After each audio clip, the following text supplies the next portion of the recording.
Ladies and gentlemen, the very word secrecy is repugnant in a free and open society, and we are, as a people, inherently and historically opposed to secret societies, to secret oaths, and to secret proceedings.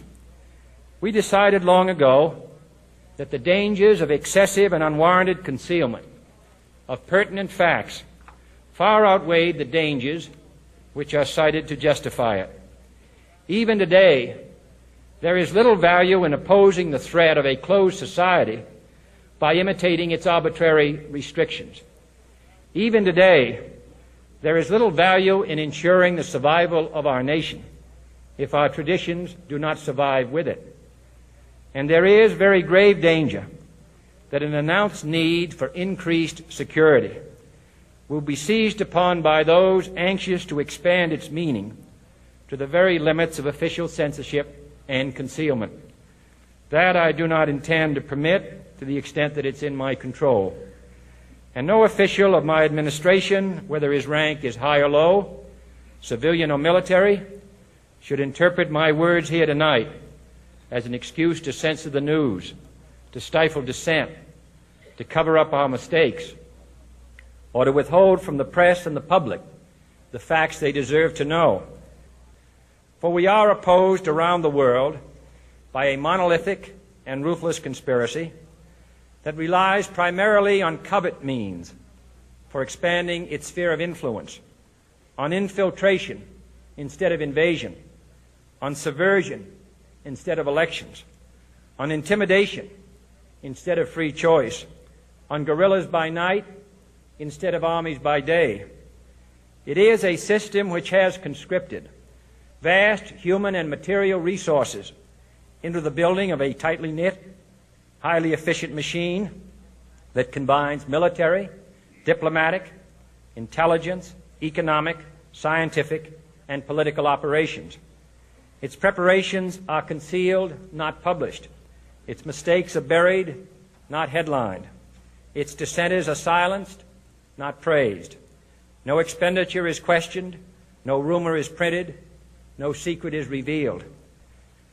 No president should fear public scrutiny of his program, for from that scrutiny comes understanding, and from that understanding comes support or opposition, and both are necessary. I am not asking your newspapers to support an administration, but I am asking your help in the tremendous task of informing and alerting the American people. For I have complete confidence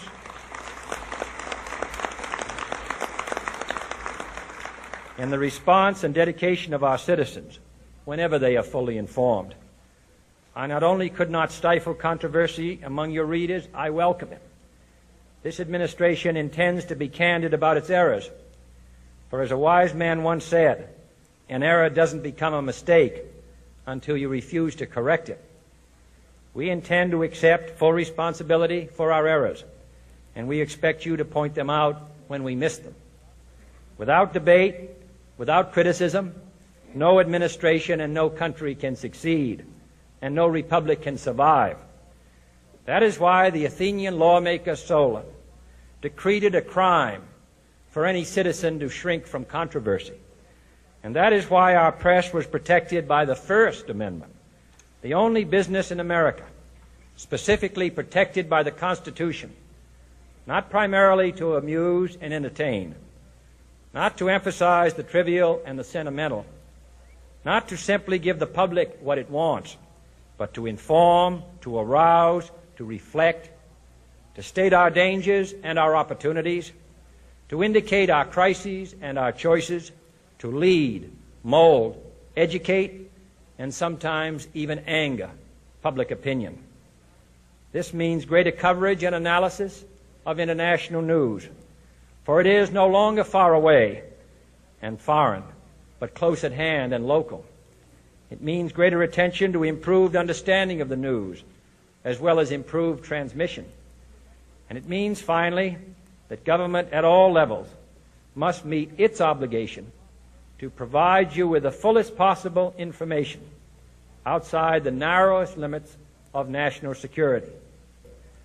And so it is to the printing press, to the recorder of man's deeds, the keeper of his conscience, the courier of his news, that we look for strength and assistance, confident that with your help, man will be what he was born to be, free and independent.